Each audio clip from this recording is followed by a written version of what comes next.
Hi all, welcome back to ആൻഡ്രൻ defence academy. പുതിയൊരു video സെക്ഷനിലേക്ക് ഏവർക്കും സ്വാഗതം. ഇംഗ്ലീഷ് ടോപ്പിക്കിൽ നിന്നുള്ള ഏറ്റവും ഇമ്പോർട്ടൻ്റ് ആയിട്ടുള്ള ഒരു ടോപ്പിക് ആയിട്ടാണ് ഇന്ന് ഞാൻ എത്തിയിരിക്കുന്നത്. സോ എല്ലാവരും റെഡി അല്ലേ? നമുക്ക് ക്ലാസ് സ്റ്റാർട്ട് ചെയ്യാം. സോ ഇന്നത്തെ ടോപ്പിക് എന്ന് പറയുന്നത് നൗൺ ആണ്, അതായത് പാർട്സ് ഓഫ് സ്പീച്ചിലെ ഏറ്റവും ഇമ്പോർട്ടൻ്റ് ആയിട്ടുള്ള ഒരു ടോപ്പിക്കാണ് നൗൺ എന്ന് പറയുന്നത്. അപ്പോൾ പാർട്സ് ഓഫ് സ്പീച്ച് എത്ര എണ്ണം ഉണ്ടെന്ന് നമുക്കറിയാം അല്ലേ? സോ പാർട്സ് ഓഫ് സ്പീച്ചിനകത്ത് ആദ്യത്തെ ടോപ്പിക്കാണ് നൗൺ എന്ന് പറയുന്നത്. സോ നൗൺ എന്താണ്, നൗണിൻ്റെ ഡിഫറെൻറ്റ് ടൈപ്സ് എന്താണ്, ക്ലാസിഫിക്കേഷൻ, അതുപോലെ എവിടെയൊക്കെയാണ് കറക്റ്റായിട്ട് നൗൺ യൂസ് ചെയ്യേണ്ടത്, സിംഗുലർ പ്ലൂറൽ ആയിട്ട് വരുന്നത് ഏതൊക്കെയാണ്, അങ്ങനെ തുടങ്ങി ഒരുപാട് റൂൾസ് നമ്മൾ മനസ്സിലാക്കാനായിട്ടുണ്ട് അല്ലേ? അപ്പം നൗൺ എന്ന് പറയുന്ന ടോപ്പിക്ക് അത്രത്തോളം ഇമ്പോർട്ടൻ്റ് ആയിട്ടുള്ള ഒരു ബേസിക് ആയിട്ടുള്ള ഗ്രാമർ ടോപ്പിക്കാണ്. വളരെ ബേസിക് ആണെങ്കിൽ കൂടി ഒരുപാട് റൂൾസ് നമ്മൾ അറിഞ്ഞിരിക്കണം. എന്നാൽ മാത്രമേ ഈ ഒരു ഏരിയയിൽ നിന്ന് ഏത് ക്വസ്റ്റ്യൻ വന്നാലും, അതും ഏത് കോമ്പറ്റേറ്റീവ് എക്സാമിന് വന്നാലും നിങ്ങൾക്ക് ആൻസർ ചെയ്യാനായിട്ട് സാധിക്കൂ. സോ നമുക്ക് സ്റ്റാർട്ട് ചെയ്യാം. നൗൺ ആണ് ഇന്നത്തെ ടോപ്പിക് എന്ന് പറയുന്നത്. സോ എന്താണ് നൗൺ? നൗൺ എന്താണ്? അതാണ് നമ്മൾ ആദ്യമായിട്ട് നോക്കാൻ പോകുന്നത്. എന്താണ് നൗൺ എന്ന് പറഞ്ഞാൽ, അപ്പോൾ നോക്കിക്കേ, ഇൻട്രൊഡക്ഷൻ ആണ് നമ്മൾ നോക്കുന്നത്. നൗൺ എന്താണ്? അപ്പോൾ A noun is a word that names A person, place, thing or an idea. അപ്പം നൗൺ എന്ന് പറയുന്നത് എന്താണ്? നെയിമാണ്. എന്തിൻ്റെയൊക്കെ നെയിം ആകാം? ഒരു പേഴ്സൻ്റെയോ അല്ലെങ്കിൽ ഒരു പ്ലേസിൻ്റെയോ തിങ്ങിൻ്റെയോ, അതുമല്ല എങ്കിൽ ഒരു ഐഡിയയുടെയോ ഒക്കെ നെയിം ആകാം. ഇപ്പം നൗൺ എന്ന് പറഞ്ഞാൽ ബേസിക്കലി ഇത്രയാണ് മനസ്സിലാക്കേണ്ടത്. നൗൺ എന്ന് പറഞ്ഞാൽ എന്താണ്? നെയിമിങ് വേർഡ്സ് ആണ്. പേരായ ശബ്ദങ്ങളെ നമ്മൾ എന്തെന്ന് പറയുന്നു? നൗൺ എന്ന് പറയുന്നു. അപ്പം അതൊരു വ്യക്തിയുടെയോ ഒരു സ്ഥലത്തിൻ്റെയോ ഒരു സാധനത്തിൻ്റെയോ അല്ലെങ്കിൽ ഒരു ആശയത്തിൻ്റെയോ പേരാകാം. ഫോർ എക്സാമ്പിൾ, നമ്മളിപ്പോൾ ഒരു വ്യക്തിയുടെ പേരാണെങ്കിൽ ഇവിടെ കാർത്തിക എന്ന് നമ്മൾ കൊടുത്തിട്ടുണ്ട് അല്ലേ? അപ്പോൾ അതൊരു വ്യക്തിയുടെ പേരാണ്. അതുപോലെ തന്നെ സ്ഥലത്തിൻ്റെ പേര്, തമിഴ്നാട് ഒരു സ്ഥലത്തിൻ്റെ പേരാണ്. അതുപോലെ തന്നെ ഒരു സാധനം, ഇപ്പം മാർക്കർ പെൻ നമ്മൾ പറയില്ലേ? അതുപോലെ ഒരു ഐഡിയ ആയിട്ട് ഇവിടെ നമ്മൾ എന്താ കൊടുത്തിരിക്കുന്നത്? പീസ്, സമാധാനം എന്നൊരു ആശയം, അല്ലെങ്കിൽ ഫ്രീഡം, അല്ലെങ്കിൽ ഡെമോക്രസി തുടങ്ങിയവയൊക്കെ എന്താണ്? ഒരു ഐഡിയ ആണ്, ഒരു ആശയമാണ്, അതിൻ്റെ പേരാണ്. അപ്പോൾ എന്തിൻ്റെയും പേരായ ശബ്ദത്തെ നെയിമിംഗ് വേർഡ്സ് എന്ന് വിളിക്കുന്നു. അപ്പം it can be either A name of A person, place, animal or thing. അപ്പോൾ ഇതാണ് എന്തെന്ന് പറയുന്നത്? നൗൺ എന്ന് പറയുന്നത്. ഇനി നൗണിനെ പറ്റി ഡീറ്റെയിൽ ആയിട്ട് പഠിക്കുന്ന സമയത്ത് നമ്മൾ പഠിക്കേണ്ട ഏറ്റവും ഇമ്പോർട്ടൻ്റ് ആയിട്ടുള്ള കാര്യമാണ് ടൈപ്സ് ഓഫ് നൗൺസ് എന്ന് പറയുന്നത്. എന്താണ്? നെയിമിംഗ് വേർഡ്സ് ആണ് നൗൺസ് എങ്കിൽ കൂടി ഇതിനകത്ത് എന്താണ്? ഡിഫറെൻ്റ് ആയിട്ടുള്ള ക്ലാസിഫിക്കേഷൻ വരുന്നുണ്ട്. അപ്പോൾ അത് ഏതൊക്കെയാണെന്ന് നോക്കിക്കേ. ടൈപ്സ് ഓഫ് നൗൺ, ഒന്നാമതായിട്ട് വരുന്നത് പ്രോപ്പർ നൗൺ ആണ്. അപ്പോൾ ഒന്നാമത്തെ നൗൺ ഏതാണ്? പ്രോപ്പർ നൗൺ ആണ്. അപ്പോൾ പ്രോപ്പർ നൗണിൻ്റെ പ്രത്യേകത എന്താണ്? It is the name of A specific person, place, animal or thing. അപ്പോൾ ഏതൊരു വസ്തുവിൻ്റെയും യഥാർത്ഥ പേരിനെ, റിയൽ ആയിട്ടുള്ള പേരാണ് ഏതിൽ വരിക? പ്രോപ്പർ നൗൺസിൽ വരിക. അപ്പോൾ നിങ്ങൾ ശ്രദ്ധിച്ചിരിക്കേണ്ട കാര്യം എന്താ? റിയൽ നെയിംസ് ആണ് പ്രോപ്പർ നൗൺ എന്ന് പറയുന്നത്. അതിപ്പോൾ ഒരു വ്യക്തിയുടെയോ സ്ഥലത്തിൻ്റെയോ എന്താണ്, എന്തിൻ്റെ ആയാലും യഥാർത്ഥ പേരിനെ, റിയൽ നെയിമിനെ നമ്മൾ എന്തെന്ന് പറയുന്നു? പ്രോപ്പർ നൗൺ എന്ന് പറയുന്നു. ഫോർ എക്സാമ്പിൾ, ഇവിടെ എന്തൊക്കെയാണ് കൊടുത്തിരിക്കുന്നത് നോക്കിയേ. മേരി, അതായത് ഒരു വ്യക്തിയുടെ പേരാണ്, റിയൽ നെയിമാണ്. സ്ഥലത്തിൻ്റെ പേര് യൂറോപ്പ്. അതുപോലെ തന്നെ ഒരു സാധനം, നമ്മളിവിടെ ഒരു ഫ്രൂട്ടാണ് എടുത്തിരിക്കുന്നത്, ആപ്പിൾ. അപ്പോൾ ഇതെല്ലാം എന്താണ്? അതിൻ്റെ റിയൽ നെയിമാണ്. അപ്പോൾ ഇവിടെ ശ്രദ്ധിക്കേണ്ട കാര്യം എന്ന് പറഞ്ഞാൽ always starts with a capital letter. അപ്പോൾ എവിടെ പ്രോപ്പർ നൗൺ വരുന്നോ, അതായത് ഒരു സെൻറ്റൻസിൻ്റെ ആദ്യം തന്നെ വരണം എന്നില്ല, സെൻറ്റൻസിൻ്റെ ഇൻ ബിറ്റ്വീൻ ആയിരിക്കാം, അല്ലെങ്കിൽ അവസാനമായിരിക്കാം. എവിടെ നിങ്ങൾ പ്രോപ്പർ നൗൺ യൂസ് ചെയ്താലും നിങ്ങൾ പ്രോപ്പർ നൗണിൻ്റെ ഫസ്റ്റ് ലെറ്റർ എന്ത് ചെയ്തിരിക്കണം? ക്യാപിറ്റലൈസ് ചെയ്തിരിക്കണം. അതായത് ക്യാപിറ്റൽ ലെറ്ററിലായിരിക്കണം പ്രോപ്പർ നൗൺ എഴുതേണ്ടത്. നമുക്കറിയാം ഒരു സെൻറ്റൻസ് എപ്പോഴും ബിഗിൻ ചെയ്യുന്നത് എങ്ങനെയായിരിക്കും? ക്യാപിറ്റൽ ലെറ്ററിലായിരിക്കും. അപ്പോൾ പ്രോപ്പർ നൗൺ എല്ലായ്പ്പോഴും ഒരു സെൻറ്റൻസിൻ്റെ ആദ്യം തന്നെ വരണം എന്ന് നിർബന്ധമില്ല. അതുകൊണ്ട് തന്നെ പ്രോപ്പർ നൗൺ എവിടെ നിങ്ങൾ ഉപയോഗിക്കുന്നുവോ അവിടെ നിങ്ങൾ എന്ത് ചെയ്തിരിക്കണം? മസ്റ്റായിട്ട് ക്യാപിറ്റൽ ലെറ്റർ യൂസ് ചെയ്തിരിക്കണം. എക്സാമ്പിൾസ് നോക്കാം. ഇനി അടുത്തതായിട്ട് കോമൺ നൗൺസ് എന്താണെന്നും അതിൻ്റെ എക്സാമ്പിൾസുമാണ് ഇനി നമ്മൾ അടുത്തതായിട്ട് നോക്കാനായിട്ട് പോകുന്നത്. അപ്പോൾ രണ്ടാമത്തേതെന്ന് പറയുന്നത് കോമൺ നൗൺ ആണ്. അപ്പോൾ ആദ്യം നമ്മൾ പഠിച്ചത് എന്താണ്? Proper noun. പ്രോപ്പർ നൗൺ എന്ന് പറഞ്ഞാൽ റിയൽ നെയിംസ് ആണ് നമ്മൾ പഠിച്ചു. അടുത്തതായിട്ട് നമ്മൾ നോക്കാനായിട്ട് പോകുന്നത് കോമൺ നൗൺസ് ആണ്. കോമൺ നൗൺസിൻ്റെ പ്രത്യേകത എന്ന് പറഞ്ഞാൽ കോമൺ നൗൺസ് എന്താണ്? ജനറൽ നെയിംസ് ആണ്. General name of A person അല്ലെങ്കിൽ പ്ലേസ്, തിങ് ഒക്കെ ആകാം. അപ്പോൾ കോമൺ നൗൺ എന്ന് പറഞ്ഞാൽ ജനറൽ നെയിമാണ്, അതായത് പൊതുവായിട്ട് പറയുന്ന പേരായിരിക്കണം എന്തെന്ന് പറയുന്നത്? കോമൺ നൗൺ എന്ന് പറയുന്നത്. അതിനകത്ത് ഏതൊക്കെ ഉൾപ്പെടും? എക്സാമ്പിൾ നോക്കിക്കേ. Boy, city, pencil. ഇതൊക്കെ കോമൺലി നമ്മൾ പറയുന്ന പേരാണ്. ബോയ്, ഒരു ബോയ്. ആ ബോയ്ക്ക് എന്തായിരിക്കും? ഒരു റിയൽ നെയിം കാണും തീർച്ചയായിട്ടും. എന്താണ് ഒരു പ്രോപ്പർ നൗൺ ആ ബോയ്ക്ക് ഉണ്ട്. അതുപോലെ തന്നെ സിറ്റിക്കും ഓരോ സിറ്റിക്കും അതിൻ്റെതായ പേരുണ്ട് അല്ലേ? സിറ്റിക്ക് നെയിം ഉണ്ട്. പെൻസിൽ, ഓരോ കമ്പനിയുടെ പെൻസിൽ ആയിരിക്കാം. സോ ഓരോന്നിനും എന്തുണ്ട്? പേരുണ്ട്. അപ്പോൾ റിയൽ നെയിമിനെ പ്രോപ്പർ നൗൺ ആയിട്ടും പൊതുവായിട്ട് വരുന്ന ജനറൽ നെയിംസിനെ നമ്മൾ ഏതിനകത്തും എടുക്കുന്നത്? കോമൺ നൗൺസിനകത്തുമാണ് നമ്മൾ ഉൾപ്പെടുത്തുന്നത്. അതുപോലെ തന്നെ not capitalised unless at the beginning of a sentence. അപ്പോൾ ഒരു സെൻറ്റൻസിൻ്റെ തുടക്കത്തിൽ വന്നാൽ മാത്രമേ കോമൺ നൗൺ നിങ്ങൾ ക്യാപിറ്റൽ യൂസ് ചെയ്യേണ്ടേ ഉള്ളൂ. അതായത് ഒരു സെൻറ്റൻസ് ബിഗിൻ ചെയ്യേണ്ടത് ക്യാപിറ്റൽ ലെറ്ററിലായതുകൊണ്ട് തന്നെ ഒരു കോമൺ നൗണിലാണ് ഒരു സെൻറ്റൻസ് ബിഗിൻ ചെയ്യുന്നുണ്ടെങ്കിൽ നിങ്ങൾക്ക് ക്യാപിറ്റൽ ലെറ്റർ യൂസ് ചെയ്യാം. അതല്ലാതെ സെൻറ്റൻസിൻ്റെ ഇടയിൽ എവിടെ കോമൺ നൗൺ വന്നാലും നിങ്ങൾ ഒരിക്കലും ക്യാപിറ്റൽ ലെറ്റർ യൂസ് ചെയ്യരുത്. ഇപ്പോൾ പ്രോപ്പർ നൗണിൻ്റെ കേസിൽ നമ്മൾ എന്താ പഠിച്ചത്? പ്രോപ്പർ നൗൺ എവിടെ വന്നാലും നിങ്ങൾ ക്യാപിറ്റൽ ലെറ്റർ യൂസ് ചെയ്യണം എന്നാണ് പഠിക്കുന്നത് അല്ലേ? പക്ഷെ നേരെ മറിച്ച് കോമൺ നൗണിൻ്റെ കേസിലാണെങ്കിൽ അത് സെൻറ്റൻസിൻ്റെ ആദ്യമാണെങ്കിൽ അല്ലെങ്കിൽ ബിഗിനിങ്ങിലാണെങ്കിൽ മാത്രമേ നിങ്ങൾ ക്യാപിറ്റലൈസ് ചെയ്യാനായിട്ട് പാടുള്ളൂ. സെൻറ്റൻസിൻ്റെ ഇടയിൽ വന്നു കഴിഞ്ഞാൽ നിങ്ങൾ ഒരിക്കലും ക്യാപിറ്റൽ ലെറ്റർ യൂസ് ചെയ്യാനായിട്ട് പാടില്ല. അപ്പോൾ ഇവിടെ നമ്മൾ പഠിച്ചത് 2 ടൈപ്പാണ്. ഇനി മൂന്നാമത്തേത് എന്ന് പറയുന്നത് കോൺക്രീറ്റ് നൗൺസ് ആണ്. എന്താണ്? കോൺക്രീറ്റ് നൗൺസ് ആണ്. അപ്പോൾ പേര് വായിക്കുമ്പോൾ തന്നെ നമുക്ക് മനസ്സിലാകും ഏകദേശം ഒരു ഐഡിയ. എന്താണ്? Things you can see, touch or measure. ഇവിടെ നിങ്ങൾക്ക് കാണാനും തൊടാനും അളക്കാനും ഒക്കെ സാധിക്കുന്ന തരത്തിലുള്ള സാധനങ്ങളെ നമ്മൾ ഏത് നൗണായിട്ട് കരുതണം? കോൺക്രീറ്റ് നൗണായിട്ടാണ് കാണേണ്ടത്. ഫോർ എക്സാമ്പിൾ ഇവിടെ എന്തൊക്കെയാണ് കൊടുത്തിരിക്കുന്നത് നോക്കേ.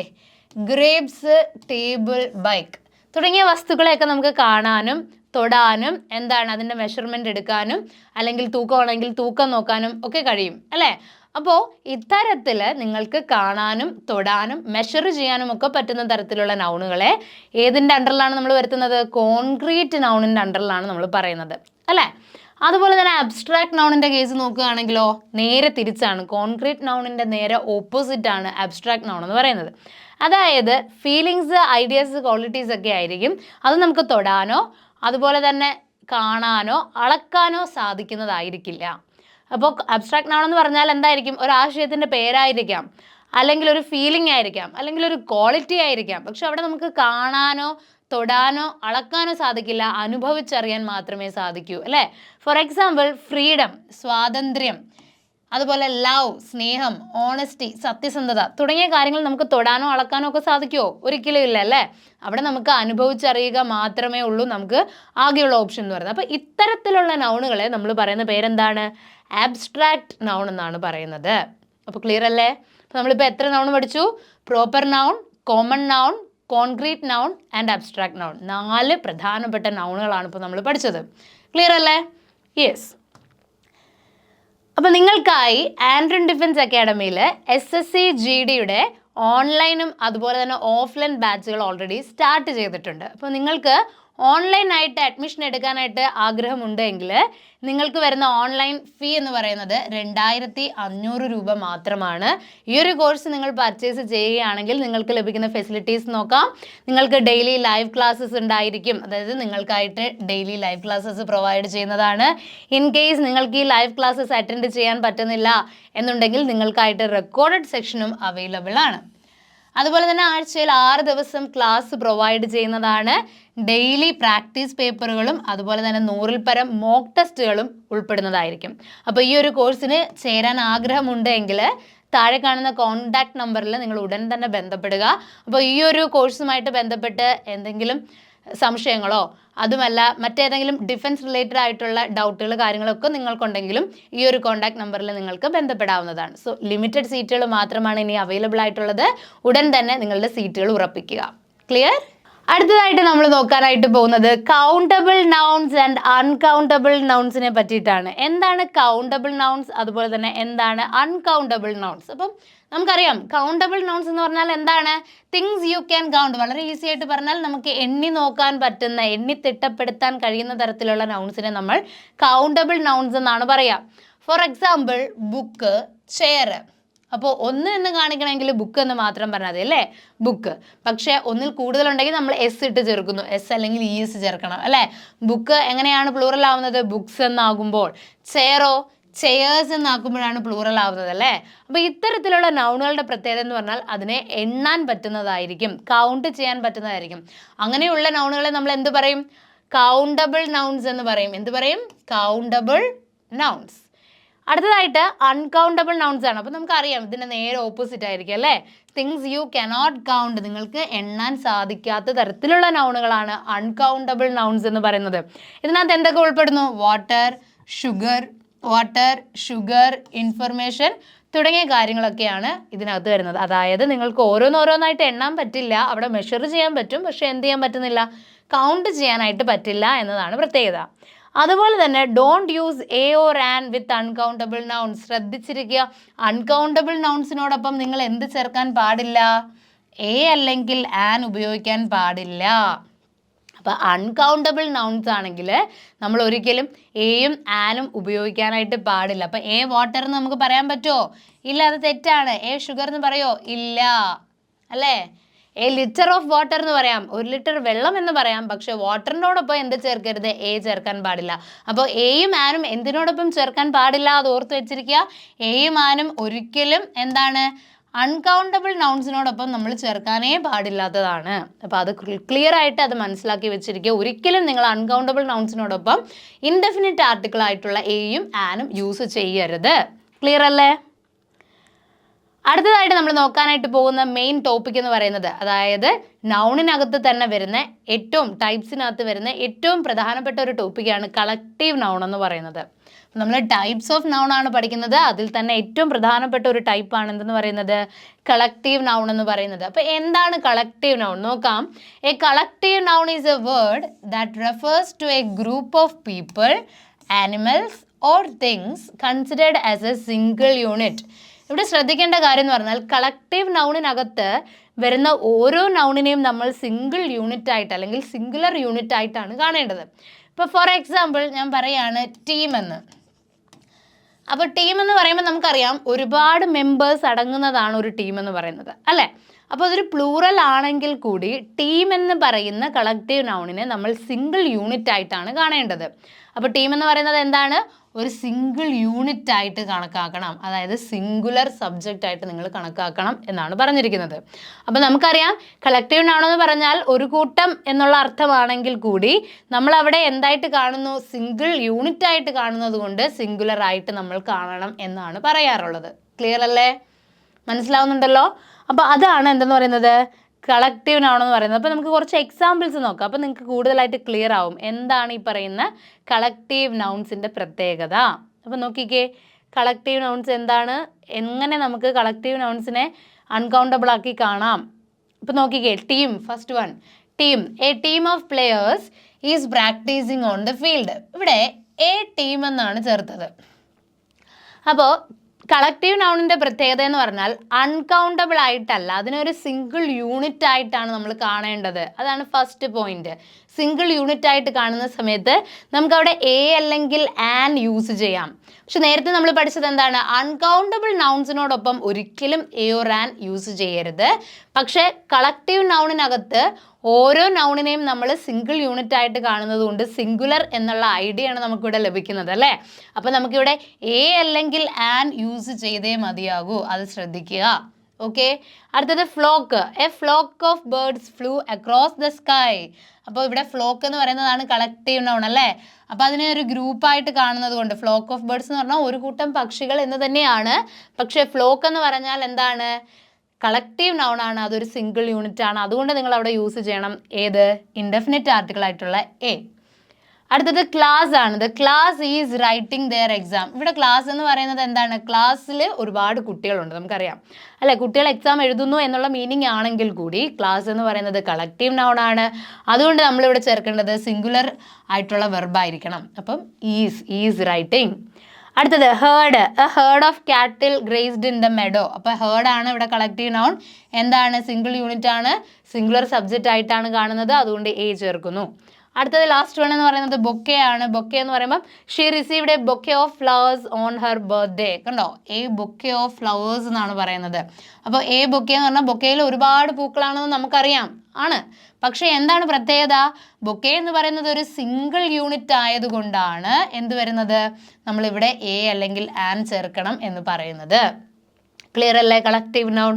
അപ്പോൾ proper noun, common noun, collective noun, പിന്നെന്താണ്? ആബ്സ്ട്രാക്ട് നൗണും മെറ്റീരിയൽ നൗണും പഠിച്ചു. അപ്പോൾ ഇത്രയും ക്ലിയർ അല്ലേ? കാര്യങ്ങളൊക്കെ മനസ്സിലാവുന്നുണ്ടല്ലോ. അപ്പം ഇനി അടുത്തതായിട്ട് നമ്മൾ നോക്കാനായിട്ട് പോകുന്നത് മെറ്റീരിയൽ നൗൺ ആണ് അല്ലേ. അപ്പം എന്താണ് മെറ്റീരിയൽ നൗൺ? അപ്പോൾ ആബ്സ്ട്രാക്ട് നൗൺ നമ്മൾ പഠിച്ചു, അതുപോലെ തന്നെ കോൺക്രീറ്റ് നൗൺ പഠിച്ചു. അടുത്തതായിട്ട് നമ്മൾ നോക്കുന്നത് മെറ്റീരിയൽ നൗൺ ആണ്. അപ്പോൾ മെറ്റീരിയൽ നൗണിൻ്റെ പ്രത്യേകത എന്ന് പറഞ്ഞാൽ name substances or materials from which things are made. എന്തിൽ നിന്നാണോ ഓരോ വസ്തുക്കൾ നമ്മൾ നിർമ്മിക്കുന്നത് അതിനെയാണ് നമ്മളിവിടെ മെറ്റീരിയൽ നൗൺ എന്ന് പറയുന്നത്. For example gold. അപ്പോൾ ഗോൾഡിൻ്റെ ഒരു നെക്ലസ് ഉണ്ടെങ്കിൽ ആ ഒരു നെക്ലസ് എന്തുകൊണ്ട് നിർമ്മിച്ചതാണ്? ഗോൾഡ് കൊണ്ട് നിർമ്മിച്ചതാണ്. അപ്പോൾ അവിടെ മെറ്റീരിയൽ ഏതാണ്? ഗോൾഡാണ്. ഇപ്പോൾ ഒരു വുഡൻ ചെയർ ഉണ്ടാക്കിയിരിക്കുന്ന മെറ്റീരിയൽ ഏതാണ്? വുഡാണ് അല്ലേ. ഇവിടെ കൊടുത്തിരിക്കുന്നത് വുഡ് എന്നാണ്. അതുപോലെ ഒരു ഡ്രസ്സ്, ഒരു കോട്ടൺ മെറ്റീരിയൽ യൂസ് ചെയ്ത് ഉണ്ടാക്കുന്ന ഒരു ഡ്രസ്സ് ആണെങ്കിൽ ആ ഡ്രസ്സിൻ്റെ മെറ്റീരിയൽ എന്താണ്? കോട്ടൺ ആണ്. അപ്പോൾ ഗോൾഡ്, വുഡ്, കോട്ടൺ ഒക്കെയാണ് എന്തെന്ന് പറയുന്നത്? മെറ്റീരിയൽ നൗണിന് എക്സാമ്പിൾ എന്ന് പറയുന്നത്. ഇത് മാത്രമല്ല, ഇതിൽ കൂടുതൽ എക്സാമ്പിൾസ് നമുക്ക് വഴിയെ ചെയ്തു പോകുമ്പം നമുക്ക് പരിചയപ്പെടാം. ഓക്കെ അല്ലേ? അപ്പോൾ ഇത്രയും ക്ലിയർ ആണെങ്കിൽ നമുക്കിനി അടുത്ത ടോപ്പിക്കിലേക്ക് മൂവ് ചെയ്യാം. അടുത്തത് എന്ന് പറയുന്നത് കോമ്പൗണ്ട് നൗൺ ആണ്. അപ്പം ബാക്കിയുള്ള നൗണുകളെ അപേക്ഷിച്ച് കോമ്പൗണ്ട് നൗണുകൾക്ക് ചില പ്രത്യേകതയുണ്ട്. അപ്പോൾ അത് എന്താണെന്ന് നോക്കാം. A noun made up of 2 or more words that function as a single noun. അപ്പോൾ ഒരൊറ്റ യൂണിറ്റ് ആയിട്ട് പ്രവർത്തിച്ചുകൊണ്ട് 2 വേർഡ്സുകൾ കമ്പൈൻ ചെയ്ത് ഒരൊറ്റ യൂണിറ്റ് ആകുമ്പോഴാണ് നമ്മൾ അതിനെ എന്തെന്ന് വിളിക്കുക? കോമ്പൗണ്ട് നൗൺ എന്ന് വിളിക്കുന്നത്. ഫോർ എക്സാമ്പിൾ ഇവിടെ കൊടുത്തിരിക്കുന്നത് ടൂത്ത് പേസ്റ്റ്. ഇവിടെ 2 ഓബ്ജക്റ്റുകൾ ഉണ്ട് അല്ലേ. ഏതൊക്കെയാണ്? ഒന്നെന്ന് പറയുന്നത് ടൂത്ത് ഉണ്ട്, അതുപോലെ തന്നെ പേസ്റ്റ് ഉണ്ട്. അപ്പോൾ ഈ 2 വേർഡുകളെയും കൂടെ കമ്പൈൻ ചെയ്തപ്പോൾ ടൂത്ത് പ്ലസ് പേസ്റ്റ് നമുക്ക് എന്ത് കിട്ടി? ടൂത്ത് പേസ്റ്റ് കിട്ടി അല്ലേ. അപ്പോൾ അത് കമ്പൈൻ ചെയ്തുണ്ടാക്കിയ നൗണാണ് ആണല്ലോ. അതുപോലെ തന്നെ mother in law, swimming pool. ഇപ്പോൾ സ്വിമ്മിംഗ് പൂൾ നോക്കിക്കേ, swimming plus pool, swimming pool. Mother plus in law, mother in law. അപ്പോൾ എന്താണ്? 2 വേർഡ്സുകളെ തമ്മിൽ കമ്പൈൻ ചെയ്യുമ്പോൾ നിങ്ങൾക്ക് അവിടെ ഒരൊറ്റ വേർഡ് ഫോം ചെയ്യാനായിട്ട് സാധിക്കുന്നു. അങ്ങനെ ഫോം ചെയ്യുന്ന നൗണുകളെ നമ്മൾ എന്ത് വിളിക്കും? കോമ്പൗണ്ട് നൗൺ എന്ന് വിളിക്കും. അപ്പോൾ 2 വേർഡ്സുകളെ കമ്പൈൻ ചെയ്ത് ഫോം ചെയ്യുന്ന നൗണുകളാണ് ഏതിൽ വരുന്നത്? കോമ്പൗണ്ട് നൗണിൽ വരുന്നത്. അടുത്തത് നോക്കിയാൽ നമുക്കറിയാം പൊസസീവ് നൗൺ ആണ്. ഏതാണ് അടുത്തത് വരുന്നത്? പൊസസീവ് നൗൺ ആണ്. എന്താണ് പൊസസീവ് നൗൺ എന്ന് പറയുന്നത്? എന്താണ്? ഇവിടെ പൊസസീവ് നൗൺ ഷോ ചെയ്യുന്നത് എന്താണ്? ഓണർഷിപ്പ് അഥവാ പൊസഷൻ ആണ്. ഇപ്പോൾ ഇത് ആരുടേതാണ് അല്ലെങ്കിൽ ഇത് എൻ്റേതാണെന്നൊക്കെ നമ്മൾ പറയില്ലേ സാധാരണ. ഇത് എൻ്റെ ബുക്കാണ് അല്ലെങ്കിൽ ഇത് എൻ്റെ പേനയാണ് എന്നൊക്കെ നമ്മൾ പൊസഷൻ, ഓണർഷിപ്പ് പറയും. ഇത് ആർക്ക് ബിലോങ് ചെയ്യുന്നു എന്നുള്ളതാണ്. അപ്പോൾ എക്സാമ്പിൾ ജോൺസ് ബുക്ക്. ആരുടെ ബുക്കാണ്? ജോണിൻ്റെ ബുക്ക് അല്ലേ. The cat's tail. എന്തിൻ്റെ ടെയിലാണ്? ക്യാറ്റിൻ്റെ ടെയിലാണ്. അതുപോലെ തന്നെ ചിൽഡ്രൻസ് ടോയ്സ്. ആരുടെ ടോയ്സ് ആണ്? കുട്ടികളുടെ. പക്ഷേ ഇവിടെ ഒരു കാര്യം ശ്രദ്ധിക്കുക. ചിൽഡ്രൻ എന്ന് പറയുന്നത് സിംഗുലർ ആണോ പ്ലൂറൽ ആണോ? ഒന്ന് വേഗം പറഞ്ഞേ. ചിൽഡ്രൻ. അപ്പോൾ ചൈൽഡ് എന്ന് പറയുന്നത് സിംഗുലർ ആണെന്ന് നമുക്കറിയാം. ചൈൽഡ് എന്താണ്? ഒരു കുട്ടി അല്ലേ. അപ്പോൾ ഇതിൻ്റെ പ്ലൂറലാണ് എന്തെന്ന് പറയുന്നത്? ചിൽഡ്രൻ എന്ന് പറയുന്നത്. അപ്പോൾ ഈ ചിൽഡ്രൻ എന്ന് എഴുതി കഴിഞ്ഞാൽ കുട്ടികൾ എന്നാണ് മീനിങ്. അതിനോടൊപ്പം ഒരിക്കലും നിങ്ങൾ എന്ത് ചേർക്കാൻ പാടില്ല? എസ് എന്ന് പറയുന്നത് ചേർക്കാനായിട്ട് പാടില്ല. ക്ലിയർ അല്ലേ? അപ്പോൾ ചൈൽഡ് എന്ന് പറഞ്ഞാൽ സിംഗുലർ ആണ്, ചിൽഡ്രൻ എന്ന് പറഞ്ഞാൽ പ്ലൂറലായി, കുട്ടികളായി. അപ്പോൾ അവിടെ എസിൻ്റെ ആവശ്യമില്ല. കുട്ടികൾ പ്ലൂറൽ എന്ന ലക്ഷ്യത്തോടു കൂടി നിങ്ങൾ അവിടെ എസ് ഇട്ട് കൊടുക്കരുത്. പക്ഷേ ചിൽഡ്രൻസ് ടോയ്സ് എന്ന് ഇവിടെ എഴുതിയിട്ടില്ലേ? അപ്പോസ്ട്രോഫി ചേർത്തിട്ട് എഴുതുന്നില്ലേ?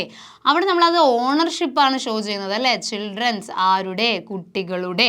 ഇവിടെ അപ്പോസ്ട്രോഫി എസ് നിങ്ങൾക്ക് യൂസ് ചെയ്യാനായിട്ട് സാധിക്കും. അതല്ലാതെ പ്ലൂറൽ ആക്കുന്നതിന് വേണ്ടിയിട്ട് എസ് അല്ലെങ്കിൽ ഇ എസ് എന്തിൻ്റെ കൂടെ ചേർക്കാൻ പാടില്ല? ചിൽഡ്രൻ്റെ കൂടെ ചേർക്കാൻ പാടില്ല. കാരണം ചിൽഡ്രൻ എന്ന് പറയുന്ന വാക്ക് തന്നെ എന്താണ്? പ്ലൂറലാണ്. ക്ലിയർ അല്ലേ? പല കുട്ടികളും വരുത്തുന്ന ഒരു മിസ്റ്റേക്കാണത്. ചൈൽഡ് എന്ന് പറഞ്ഞാൽ ഒരു കുട്ടി എന്നുള്ള മീനിങ്ങും ചിൽഡ്രൻ എന്ന് പറഞ്ഞാൽ കുട്ടികൾ എന്നുമാണ് മീനിങ്. അതിനോടൊപ്പം അനാവശ്യമായി എസ് അല്ലെങ്കിൽ ഇ എസ് നിങ്ങൾ ചേർക്കാനായിട്ട് പോകരുത്. അപ്പോൾ നമ്മളിവിടെ പറഞ്ഞു വന്നത് എന്താണ്? പൊസസീവ് നൗണിനെ പറ്റിയിട്ടാണ് പറഞ്ഞു വരുന്നത് അല്ലേ. അപ്പോൾ എന്താണ് പൊസസീവ് നൗൺ എന്ന് പറഞ്ഞാൽ? അത് ഓണർഷിപ്പാണ് കാണിക്കുന്നത് അല്ലെങ്കിൽ ബിലോങ്ങിങ്സ് ആണ്, പൊസഷൻ ആണ് കാണിക്കുന്നത്. അപ്പോൾ അവിടെ നമ്മൾ ഓണർഷിപ്പ് അല്ലെങ്കിൽ പൊസഷൻ കാണിക്കുന്ന സമയത്ത് നമ്മളൊരു അപ്പോസ്ട്രോഫി എസ് ചേർത്ത് കൊടുക്കേണ്ടതുണ്ട്. ക്ലിയർ അല്ലേ? യെസ്.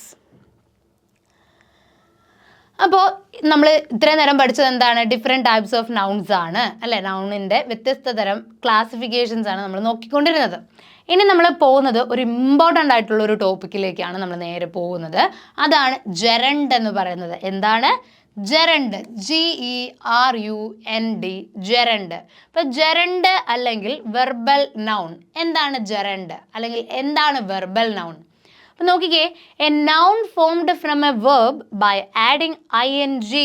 അപ്പോൾ ഒരു വെർബിനോടൊപ്പം വെർബിൻ്റെ V1 ഫോമിനോടൊപ്പം ING ആഡ് ചെയ്ത് കഴിഞ്ഞിട്ട് അതൊരു നൗണാക്കി മാറ്റിയാൽ ആ നൗണിനെ വിളിക്കുന്ന പേരാണ് ജെറണ്ട് എന്ന്. മനസ്സിലാവുന്നുണ്ടോ? അപ്പോൾ എന്താ ഇവിടെ പറഞ്ഞത്? സിമ്പിളാണ്. നോക്കിക്കേ, swimming is A good exercise. Swimming is good exercise എന്ന് പറയുന്നു.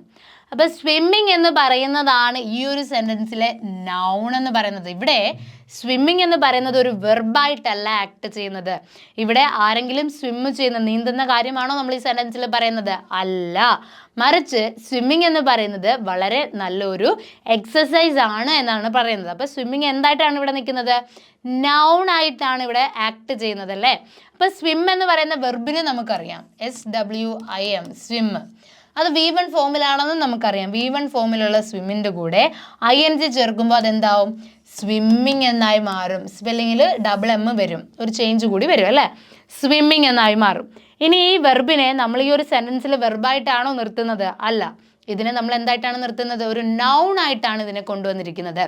അപ്പോൾ ഒരു സെൻറ്റൻസിനകത്ത് വെർബിൻ്റെ ING ഫോമിനെ നൗൺ ആയിട്ടാണ് നമ്മൾ കാണുന്നത് എങ്കിൽ നമ്മൾ ഈ വേർഡിനെ അല്ലെങ്കിൽ ഈ ഒരു ടേമിനെ എന്ത് വിളിക്കണം? നമ്മൾ വിളിക്കേണ്ട പേരാണ് ജെറണ്ട് എന്ന്. ജെറണ്ട് അഥവാ വെർബൽ നൗൺ ആണ്. ഓക്കെ, ക്ലിയർ അല്ലേ? അപ്പോൾ ഒരു വെർബിനോടൊപ്പം ING ഫോം ചേർക്കുന്നു.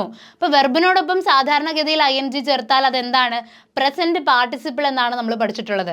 പക്ഷേ അത് വെർബിൻ്റെ ഫോമിൽ നിൽക്കുമ്പോൾ മാത്രമാണ് അത് പ്രസൻറ്റ് പാർട്ടിസിപ്പിൾ ആവുന്നത്. നേരെ മറിച്ച് ഒരു സെൻറ്റൻസിനകത്ത് അത് നൗണായിട്ട് ആക്ട് ചെയ്യുന്ന സമയത്ത് ഇതിനെ അല്ലെങ്കിൽ ഈ ഒരു ടേമിനെ പറയേണ്ട പേരെന്താണ്? വെർബ് എന്നല്ല, നൗണാണ്. നൗൺ ആകുമ്പോൾ ഇതെന്താണ്? ജെറണ്ടായിട്ട് മാറുന്നു. ക്ലിയർ അല്ലേ? ക്ലിയർ അല്ലേ? യെസ്. അടുത്തത് വളരെ സിമ്പിളായിട്ടുള്ള രണ്ട് ടോപ്പിക്കാണ്. ഒന്നെന്ന് പറയുന്നത് സിംഗുലർ നൗണും അടുത്തത് പ്ലൂറൽ നൗണും. അപ്പം നമുക്കറിയാം സിംഗുലർ നൗൺ എന്ന് പറഞ്ഞാൽ എന്താണ്? സിംഗിൾ ആണല്ലേ, ഒന്ന് എന്നുള്ള മീനിങ് ആണ് നമുക്ക് അവിടെ ലഭിക്കുന്നത്. Refers to one person, place, thing or an idea. ഒരു വ്യക്തി അല്ലെങ്കിൽ ഒരു സ്ഥലം അല്ലെങ്കിൽ ഒരു സാധനം അല്ലെങ്കിൽ ഒരു ആശയം, ഇത് കാണിക്കുന്നതിന് വേണ്ടിയിട്ടാണ് നമ്മൾ എന്ത് യൂസ് ചെയ്യുന്നത്? സിംഗുലർ നൗൺ യൂസ് ചെയ്യുന്നത്. അതായത് ഇവിടെ കുറച്ച് എക്സാമ്പിൾസ് കൊടുത്തിട്ടുണ്ട്. Dog, car, idea. ഇതിനോടൊപ്പം ഈ നൗണുകളോടൊപ്പം എസ് അല്ലെങ്കിൽ ES ചേർത്തിട്ടാണ് നമ്മൾ എന്ത് എഴുതുന്നത്? സിംഗുലർ ആണോ പ്ലൂറൽ ആണോ എന്ന് നമ്മൾ മനസ്സിലാക്കുന്നത്. അപ്പോൾ ESഉം ഇല്ലാതെ ആ ഒരു നൗൺ മാത്രമായിട്ട് എഴുതുമ്പോൾ നമ്മൾ അതിനെ എന്ത് വിളിക്കും? സിംഗുലർ നൗൺ എന്ന് വിളിക്കും അല്ലേ? അതുപോലെ പ്ലൂറൽ നൗൺ എന്ന് പറയുമ്പോൾ എന്താണ് പ്രത്യേകത? ഒന്നിൽ കൂടുതൽ ആയിട്ട് പറയേണ്ട സാഹചര്യത്തിലാണ് നമ്മൾ പ്ലൂറൽ നൗണുകൾ യൂസ് ചെയ്യുന്നത്. അതായത് refers to more than one person, place or idea. ഒന്നിൽ കൂടുതൽ വ്യക്തികളെയോ അല്ലെങ്കിൽ ഒന്നിൽ കൂടുതൽ സ്ഥലങ്ങൾ, ഒന്നിൽ കൂടുതൽ ആശയം, ഒന്നിൽ കൂടുതൽ സാധനങ്ങൾ, ഇതൊക്കെ മെൻഷൻ ചെയ്യുന്ന സമയത്ത് നമ്മൾ എന്ത് യൂസ് ചെയ്യുന്നു? പ്ലൂറൽ നൗൺ യൂസ് ചെയ്യുന്നു എന്നുള്ളതാണ്. For example Katz, cars, ideas, ഇതൊക്കെയാണ് കൊടുത്തിരിക്കുന്നത്. എന്താണ്? എസ് അല്ലെങ്കിൽ ES നമുക്ക് അവിടെ ആഡ് ചെയ്യേണ്ടി വരും അല്ലേ? പ്ലൂറൽ ആക്കുന്നതിന് വേണ്ടിയിട്ട് SO ESO ഒക്കെ ആഡ് ചെയ്തുകൊണ്ട് നമ്മൾ മാറ്റം വരുത്തുന്നതാണ്. ക്ലിയർ അല്ലേ? അപ്പോൾ ഇത്രയും കാര്യങ്ങളാണ് നൗൺ എന്ന് പറയുന്ന ടോപ്പിക്കിൽ നിങ്ങൾ വളരെ കൃത്യമായിട്ട് മനസ്സിലാക്കി വെക്കേണ്ടത്. ഓക്കെ, അപ്പോൾ നൗണിനകത്ത് നൗൺ എന്ന് പറഞ്ഞാൽ എന്താണ്? നൗൺ എന്ന് പറഞ്ഞാൽ എന്താണ്? ഇത്രയേ ഉള്ളൂ. നെയിമിംഗ് വേർഡ്സിനെയാണ് നമ്മൾ നൗൺ എന്ന് പറയുന്നത് അല്ലേ? ഏതിൻ്റെയും പേരായിക്കോട്ടെ, അതൊരു person, place, animal or thing, എന്തിൻ്റെയും പേരുകളെ നമ്മൾ നൗൺ എന്ന് പറഞ്ഞു. ഇനി ഈ നൗണിനകത്തുള്ള വ്യത്യസ്ത തരത്തിലുള്ള ക്ലാസിഫിക്കേഷൻ അല്ലെങ്കിൽ ഡിഫറെൻറ്റ് ടൈപ്സ് നമ്മൾ നോക്കി അല്ലേ? എന്തൊക്കെയാണ്? പ്രോപ്പർ നൗൺസ് ആണെങ്കിൽ അത് റിയൽ നെയിംസ് ആണെന്ന് പഠിച്ചു. കോമൺ നൗൺ ആണെങ്കിൽ ജനറൽ നെയിംസ്. കളക്റ്റീവ് നൗൺ ആണെങ്കിൽ അതിനെ എന്തായിട്ട് കാണണം? സിംഗുലർ ആയിട്ട് കാണണം. അതുപോലെ തന്നെ അബ്സ്ട്രാക്ട് നൗൺ, തൊടാനോ കാണാനോ സാധിക്കാത്ത തരത്തിലുള്ള നൗൺ ആണ് അല്ലേ? കോൺക്രീറ്റ് ആണെങ്കിൽ തൊടാനും അതുപോലെ തന്നെ മെഷർ ചെയ്യാനും ഒക്കെ സാധിക്കുന്നതാണ്. അപ്പോൾ ഇത്തരത്തിലുള്ള നൗണുകളുടെ പ്രത്യേകതകളും നമ്മൾ പഠിച്ചു. എന്താണ്? എവിടെയാണ് സിംഗുലർ, എവിടെയാണ് പ്ലൂറൽ വരുന്നത്, പ്ലൂറൽ ആക്കുമ്പോൾ നൗണിനോടൊപ്പം എന്ത് ചേർക്കണം, എന്ത് ചേർക്കരുത്, ഇതെല്ലാം കൃത്യമായിട്ട് ഇപ്പോൾ മനസ്സിലായിട്ടുണ്ടാകണം. അപ്പം നൗൺ എന്ന് പറയുന്ന ടോപ്പിക്ക് വളരെ സിമ്പിളായിട്ടുള്ള ഒരു ടോപ്പിക്കാണ്, പക്ഷേ ചില കാര്യങ്ങൾ അറിഞ്ഞിരിക്കണം. ഇപ്പോൾ അൺകൗണ്ടബിൾ നൗൺസിനോടൊപ്പം എയും ആനും യൂസ് ചെയ്യാൻ പാടില്ല. ഇത് മിക്കവാറും കുട്ടികൾ വരുത്തുന്ന തെറ്റുകളാണ് അല്ലേ. അപ്പോൾ അത്തരത്തിലുള്ള കാര്യങ്ങളൊക്കെ ശ്രദ്ധിച്ച് റൂൾസ് ഒക്കെ ഒന്ന് നോക്കിക്കഴിഞ്ഞാൽ ഏറ്റവും സിമ്പിളായിട്ട് കവർ ചെയ്യുന്ന ഒരു ടോപ്പിക്കാണ് നൗൺ എന്ന് പറയുന്നത്. അപ്പോൾ പാർട്സ് ഓഫ് സ്പീച്ചിലെ ഏറ്റവും ഫസ്റ്റ് ടോപ്പിക്ക് കൂടിയാണ് നൗൺ. അപ്പോൾ ഈ നൗണുമായിട്ട് ബന്ധപ്പെട്ട് കുറച്ച് ക്വസ്റ്റ്യൻസ് നമുക്ക് ചെയ്ത് നോക്കാം. അപ്പോൾ എത്രത്തോളം ഈ ഒരു റൂൾസ് നിങ്ങൾക്ക് മനസ്സിലായി എന്നുള്ളത് നിങ്ങൾക്ക് തന്നെ ബോധ്യപ്പെടും അല്ലേ. അപ്പോൾ ഒന്നാമത്തെ ചോദ്യം നോക്കിക്കേ, the children's are playing in the park. അപ്പോൾ ഈ ഒരു സെൻറ്റൻസിനെ പാർട്ടായിട്ടാണ് തിരിച്ചിരിക്കുന്നത് അല്ലേ. എന്തൊക്കെയാണ് ഇവിടെ കൊടുത്തിരിക്കുന്നത്? എ, ബി, സി, അതുപോലെ ഡി. അപ്പോൾ ഡി എന്ന് പറയുന്നത് നോ എറർ, അതായത് ഈ ഒരു സെൻറ്റൻസിനകത്ത് തെറ്റുകളൊന്നും തന്നെ വന്നിട്ടില്ല എങ്കിൽ നിങ്ങൾക്ക് നോ എറർ മാർക്ക് ചെയ്യാം അല്ലേ. അപ്പോൾ children's are playing in the park, ഈ ഒരു സെൻറ്റൻസ് വായിക്കുമ്പോൾ തന്നെ നിങ്ങൾ ഇതിൻ്റെ നൗൺ ഏതാണെന്ന് ഐഡൻറ്റിഫൈ ചെയ്യണം. ഇപ്പോൾ ഏതാണ് നൗൺ? ഇവിടെ ചിൽഡ്രൻസ് എന്ന് കൊടുത്തിരിക്കുന്നു അല്ലേ. അപ്പോൾ ചിൽഡ്രൻസ് എന്ന് പറയുന്നതാണ് ഈ ഒരു സെൻറ്റൻസിലെ നൗൺ. അപ്പോൾ ഈ നൗണിനകത്ത് എന്തെങ്കിലും മിസ്റ്റേക്ക് ഉണ്ടോ? അപ്പം ഏത് ഭാഗത്താണോ മിസ്റ്റേക്ക് അതാണ് നിങ്ങൾ ഐഡൻറ്റിഫൈ ചെയ്യേണ്ടത്. അപ്പോൾ ചിൽഡ്രൻസ് ഇപ്പം നമ്മൾ ജസ്റ്റ് പഠിച്ചതേ ഉള്ളൂ. എന്താണ്? ചൈൽഡ് എന്ന് പറഞ്ഞാൽ കുട്ടി, ഒരു കുട്ടി സിംഗുലറും, ചിൽഡ്രൻ എന്ന് പറഞ്ഞാൽ കുട്ടികളുമാണ്, അത് പ്ലൂറലുമാണെന്ന് പഠിച്ചു. അപ്പം ഞാനൊരു കാര്യം പ്രത്യേകം പറഞ്ഞിരുന്നു, എസ് ആഡ് ചെയ്യാനായിട്ട് പാടില്ല. അപ്പോസ്ട്രോഫി എസ് ഇട്ടാൽ നമുക്കത് ഓണർഷിപ്പ് അല്ലെങ്കിൽ പൊസിഷൻ കാണിക്കാനായിട്ടാണെന്ന് മനസ്സിലാവും. ഇവിടെ അതുമല്ല. അപ്പം നമുക്കിവിടെ തെറ്റ് വരുന്ന പോർഷൻ ഏതാണ്? എ ആണല്ലേ. ദ ചിൽഡ്രൻസ് എന്ന് പറയാൻ നമുക്ക് പാടില്ല, ഇവിടെ എസിൻ്റെ ആവശ്യം വരുന്നില്ല എന്നുള്ളതാണ്. The children are playing in the park, ഇതാണ് കറക്റ്റ് ആൻസർ ആയിട്ട് വരുന്നത്. രണ്ടാമത്തെ ചോദ്യം നോക്കിക്കേ, സെക്കൻഡ് ക്വസ്റ്റ്യനിൽ എന്താ പറയുന്നത് നോക്കേ. രണ്ടാമത്തെ ചോദ്യം, she gave me many advices about my career yesterday. അപ്പോൾ ഷീ എന്ന് പറയുന്നതാണ് ഇവിടെ സബ്ജക്റ്റ് അല്ലേ. അപ്പോൾ അതിനകത്ത് മിസ്റ്റേക്ക് ഒന്നുമില്ല. She gave me many advices about my career yesterday. അപ്പോൾ എന്താ അഡ്വൈസസ്? അപ്പോൾ മെനി അഡ്വൈസസ് എന്ന് പറയാമോ? അഡ്വൈസസ് എന്ന് പറയുന്നത് തന്നെ അൺകൗണ്ടബിൾ നൗൺ ആണ്. അപ്പോൾ നമുക്ക് അതിൻ്റെ കൂടെ മെനി ചേർക്കാൻ പറ്റില്ല. മെനി ആവണമെങ്കിൽ അത് കൗണ്ടബിൾ നൗൺ ആയിരിക്കണം. എത്രയെന്ന് നമുക്ക് കാണണമെങ്കിൽ അതൊരു കൗണ്ടബിൾ നൗൺ ആയിരിക്കണം. അപ്പോൾ നമ്മുടെ ആൻസർ എന്ന് പറയുന്നത് കറക്റ്റ് ആൻസർ എ ആണ്. അതായത് എ പാർട്ടിൽ തന്നെയാണ് ഇവിടെയും മിസ്റ്റേക്ക് കാണാനായിട്ട് സാധിക്കുന്നത്. അപ്പം മെനി അഡ്വൈസ് എന്ന് പറയില്ല. പിന്നെ എങ്ങനെ ഈ ഒരു സെൻറ്റൻസിനെ കറക്റ്റ് ചെയ്യാം? എങ്ങനെ കറക്റ്റ് ചെയ്യും? നമ്മളവിടെ മച്ച് എന്ന് യൂസ് ചെയ്യണം. എന്താണ് ആൻസർ വരേണ്ടത്? മച്ച് എന്നാക്കണം. She gave me much advices about my career എന്നാക്കി മാറ്റുമ്പോൾ മാത്രമേ ഈ ഒരു സെൻറ്റൻസ് കറക്റ്റ് ആകുന്നുള്ളൂ. അടുത്ത് നോക്കിക്കേ, മൂന്നാമത്തെ ചോദ്യം, the sceneries of Kashmir are very beautiful എന്നാണ് കൊടുത്തിരിക്കുന്നത്. അപ്പോൾ സീനറീസ് ഓഫ് കാശ്മീർ, അപ്പോൾ ഓപ്ഷൻ എ നോക്കിക്കേ, the sceneries, option B of Kashmir, option C are very beautiful and option D no error. അപ്പോൾ ഈ ഒരു ക്വസ്റ്റ്യൻ നോക്കുമ്പോൾ നമുക്ക് മനസ്സിലാക്കാം, സീനറീസ് ഓഫ് കാശ്മീർ എന്ന് പറയുമോ? ഇല്ലല്ലേ. ദ സീനറീസ് എന്ന് പറയില്ല, ഇവിടെ സീനറി മതി. The scenery of Kashmir is very beautiful എന്നുള്ളതാണ്. അപ്പോൾ ഇവിടെ സീനറി ആക്കുകയാണെങ്കിൽ അവിടെ എന്തായി മാറും? മാറി ഈസായി മാറണം അല്ലേ. അപ്പോൾ ആൻസർ എന്താണ്? എ ആയിട്ടാണ് നമുക്ക് ആൻസർ കിട്ടുന്നത്. Scenery of Kashmir is very beautiful. ഇനി നാലാമത്തെ ചോദ്യം നോക്കിക്കേ, he gave me 2 informations about the project last week. അപ്പോൾ ഇതിൽ എവിടെയാണ് മിസ്റ്റേക്ക് കാണാനായിട്ട് സാധിക്കുന്നത്? ഇൻ കേസ് മിസ്റ്റേക്ക് ഇല്ല എങ്കിൽ നിങ്ങൾക്ക് നോ എറർ എന്നൊരു ഓപ്ഷൻ ഉണ്ട്. അപ്പോൾ ഇവിടെയും എന്താണ് ഇൻഫർമേഷൻ എന്ന് പറയുന്ന നൗൺ നിങ്ങൾ ശ്രദ്ധിച്ചോ? ഒരിക്കലും ഇൻഫർമേഷൻ്റെ കൂടെ എസ് ആഡ് ചെയ്യാനായിട്ട് പാടില്ല എന്ന് നമ്മൾ പഠിച്ചിട്ടുണ്ട്. അപ്പോൾ ഏതാണ് ആൻസർ വരേണ്ടത്? ഓപ്ഷൻ എ ആണല്ലേ. ഹി ഗേവ് മീ 2 ഇൻഫർമേഷൻസ് എന്നല്ല, ഹി ഗേവ് മീ 2 ഇൻഫർമേഷൻ എന്ന് മാത്രമേ പാടുള്ളൂ, എസ് പാടില്ല. ക്ലിയർ ആവുന്നുണ്ടല്ലോ? ക്വസ്റ്റ്യൻ നമ്പർ 5, അഞ്ചാമത്തെ ചോദ്യം എന്താന്ന് നോക്കിക്കേ. The peoples of this village are very kind. No error എന്നുള്ളൊരു ഓപ്ഷൻ കൂടി ഉണ്ട്. അപ്പോൾ ഫസ്റ്റ് തന്നെ നോക്കിയത് പീപ്പിൾസ്, എന്താ നൗൺ? പീപ്പിൾസ് എന്നാണ് കൊടുത്തിരിക്കുന്നത്. പീപ്പിൾസ് എന്ന് പറയോ? ഇല്ല, ദ പീപ്പിൾ എന്ന് മാത്രം മതി അല്ലേ. പീപ്പിൾ ഓഫ് ദിസ് വില്ലേജ് എന്നാണ് ആൻസർ വരേണ്ടത്. അപ്പോൾ ഇവിടെ ആൻസർ വരുന്നത് എന്താണ്? ഓപ്ഷൻ എ ആണ്. ഇവിടെ എസിൻ്റെ ആവശ്യം വരുന്നില്ല. 6th ക്വസ്റ്റ്യൻ നോക്കിക്കേ, she has bought some furnitures for her new house last week. അപ്പോൾ ഇവിടുത്തെ പ്രധാനപ്പെട്ട നൗണുകളെയൊക്കെ ഒന്ന് നോക്കിക്കേ. ഷീ എന്ന് പറയുന്നത് ഒരു സബ്ജക്റ്റ് ആണ്. അതുപോലെ തന്നെ ഫർണിച്ചേഴ്സ് എന്ന് പറയുന്നത് ഇവിടെ ഒരു നൗൺ ആയിട്ടാണ് വന്നിരിക്കുന്നത് അല്ലേ. ന്യൂ ഹൗസും കൊടുത്തിട്ടുണ്ട്. അപ്പോൾ ഇവിടെ ഫർണിച്ചർ ആ ഒരു വേർഡിനെ തന്നെ നമുക്കൊന്ന് നോക്കാം. ഫർണിച്ചർ ആണോ ഫർണിച്ചേഴ്സ് ആണോ? അപ്പോൾ അതൊരു അൺകൗണ്ടബിൾ നൗൺ ആണ്. നമുക്ക് ഫർണിച്ചർ എന്ന് മാത്രം മതി, എസ് ആവശ്യമില്ല. ഫർണിച്ചർ എന്നാണ് നമ്മൾ പറയേണ്ടത്. അപ്പോൾ ഫർണിച്ചർ എന്ന് പറയുമ്പോൾ തന്നെ അതിനകത്ത് ടേബിൾ വരുന്നുണ്ട്, ചെയർ, കോട്ട്, അലമാര, അങ്ങനെ തുടങ്ങിയ ഒരുപാട് കാര്യങ്ങൾ വരുന്നുണ്ടല്ലോ. അപ്പോൾ ഫർണിച്ചർ എന്ന് മാത്രം പറഞ്ഞാൽ മതി, അവിടെ എസ് അല്ലെങ്കിൽ ഇ എസിൻ്റെ ആവശ്യം വരുന്നില്ല.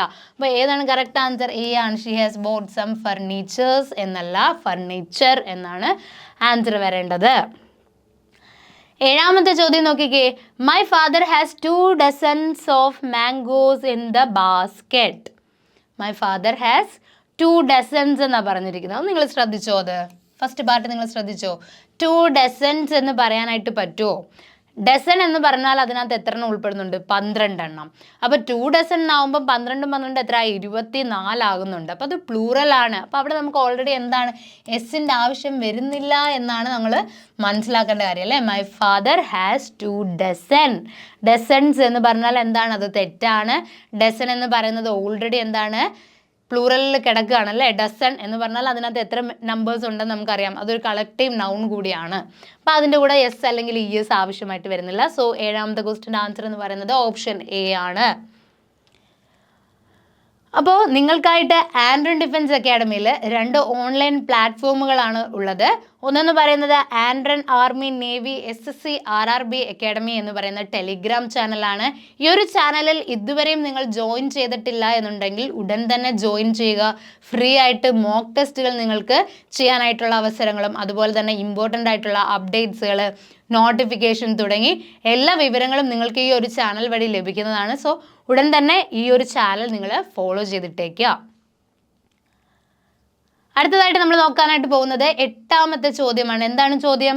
The poetries of Wordsworth R very beautiful എന്നാണ് പറഞ്ഞിരിക്കുന്നത്. Poetries of Wordsworth R very beautiful. ഇവിടെയും നിങ്ങൾക്ക് ശ്രദ്ധിച്ചാൽ മനസ്സിലാകും, ഇവിടുത്തെ നൗൺ പോയട്രീസ് എന്ന് നമ്മൾ പറയില്ല, ദ പോയട്രി എന്നേ പറയാറുള്ളൂ. ശ്രദ്ധിച്ചോ? അത് പോയട്രി. അപ്പോൾ പോയട്രീസ് നമ്മൾ പറയില്ല. അപ്പോൾ ഓപ്ഷൻ എ ആണ് വീണ്ടും ശരിയായ ഉത്തരം എന്ന് പറയുന്നത്. ആൻസർ എങ്ങനെ വരണം? The poetry of Wordsworth is very beautiful. അപ്പോൾ പോയട്രി എന്ന് പറഞ്ഞു കഴിഞ്ഞാൽ ഇവിടെ ആറല്ല ഈസ് ആണ് ചേർക്കേണ്ടത്. The poetry of Wordsworth is very beautiful. Poetries എന്ന് പറയേ ഇല്ല. ആ ഒരു യൂസേജ് തന്നെ എന്താണ്? തെറ്റാണ്. ഓക്കെ, അപ്പോൾ ആൻസർ വരുന്നത് ഓപ്ഷൻ എ ആണ്. 9ാമത്തെ ചോദ്യം എന്താണ് നോക്കാം. The cattles are grazing in the field. അപ്പോൾ ഇവിടെ നോക്കിക്കേ, cattles are grazing in the field എന്നാണ് പറഞ്ഞിരിക്കുന്നത്. അപ്പോൾ ഈ ഒരു ചോദ്യത്തിൽ എന്തെങ്കിലും മിസ്റ്റേക്ക് ഉണ്ടോ എന്ന് നോക്കിക്കേ. ഈ ഒരു ചോദ്യത്തിൽ എന്തെങ്കിലും മിസ്റ്റേക്സ് ഉണ്ടോ? The cattles are grazing in the field. അപ്പോൾ എന്താണ് 9ാമത്തെ ചോദ്യം? അപ്പോൾ cattles are grazing in the field. അപ്പോൾ കാറ്റിൽസ് ആർ ഗ്രേസിംഗ് അല്ലേ, അതൊരു മിസ്റ്റേക്ക് അല്ലേ. The cattles is grazing in the field എന്നായിട്ട് മാറണം. കാരണം കാറ്റിൽസ് എന്ന് പറയുന്നത് എന്താണ്? ഒരു കളക്റ്റീവ് നൗൺ ആണ്. അപ്പോൾ അവിടെ എന്താണ്? ഈസ് മതി. കളക്റ്റീവ് നൗണിനെ നമ്മൾ എന്തായിട്ടാണ് കാണുന്നത്? സിംഗുലർ യൂണിറ്റ് ആയിട്ടാണ് കാണുന്നത്. സോ ഓപ്ഷൻ ബി ആണ് എന്തെന്ന് പറയുന്നത് കറക്റ്റ് ആൻസർ എന്ന് പറയുന്നത്. അടുത്ത ചോദ്യം എന്ന് പറയുന്നത് 10ാമത്തെ ചോദ്യമാണ്. എന്താണ് ചോദ്യം? He gave me A good news about your result yesterday. അപ്പോൾ ഇവിടെ എന്തെങ്കിലും മിസ്റ്റേക്സ് നിങ്ങൾക്ക് കാണാനായിട്ട് സാധിക്കുന്നുണ്ടോ നോക്കിക്കേ. ഫസ്റ്റ് പാർട്ട് തന്നെ നോക്കിക്കേ. He gave me A good news. News എന്ന് പറയുന്നത് നമുക്കറിയാം അൺകൗണ്ടബിൾ ആയിട്ടുള്ളതാണ്. അപ്പോൾ അതിൻ്റെ കൂടെ എ ചേരുമോ? ഇല്ലല്ലേ. എ ഗുഡ് ന്യൂസ് എന്ന് പറഞ്ഞാൽ അത് തെറ്റാണല്ലോ. അപ്പം ഓപ്ഷൻ എ ആണ് വീണ്ടും ശരിയായ ഉത്തരം എന്ന് പറയുന്നത്. He gave me A good news അല്ല, മറിച്ച് എന്താണ്? ഗുഡ് ന്യൂസ് മാത്രമാണ്. അവിടെ എയുടെ ആവശ്യം വരുന്നില്ല.